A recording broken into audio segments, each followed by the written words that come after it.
Your Excellency, General Kun Kim, Senior Minister in charge of Special Missions and First Vice President of the National Committee on Disaster Management and Chair of the ASEAN Ministerial Meeting on Disaster Management.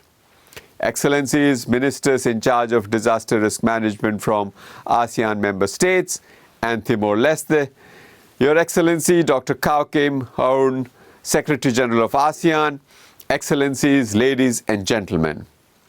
On behalf of the United Nations Office for Disaster Risk Reduction, I am honored to convey this message on the occasion of the 13th ASEAN Ministerial Meeting on Disaster Management and the 14th meeting of the Conference of the Parties to the ASEAN Agreement on Disaster Management and Emergency Response. This gathering is made even more meaningful by its alignment with the International Day for Disaster Risk Reduction, a day designated by the United Nations General Assembly to raise global awareness of the importance of reducing disaster risks. This is an area where ASEAN has demonstrated great leadership over the years, both as a regional body and as individual member states. This is evident by the fact that this year marks the 20th year of AADMER, which remains one of the most impactful regional agreements on enhancing disaster resilience. I congratulate you on this milestone and on the launch of the AADMER Work Programme 2026 to 2030, which you have aligned with the goals of the Sendai Framework for Disaster Risk Reduction.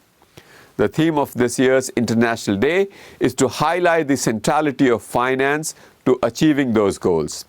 Specifically, we are calling for action in two key areas. The first is increasing funding for disaster risk reduction, both within national budgets and within international assistance budgets. This funding is critical to helping communities reduce existing and projected disaster risks. Second, we are asking countries to ensure that all investments, whether by the public or the private sector, are informed by an understanding of climate and disaster risks. Through this alignment, countries can avoid the creation of new disaster risks and can protect their investments from disasters. Excellencies, with less than 5 years remaining to achieve the targets of the Sendai Framework, we must seize every opportunity to accelerate its implementation.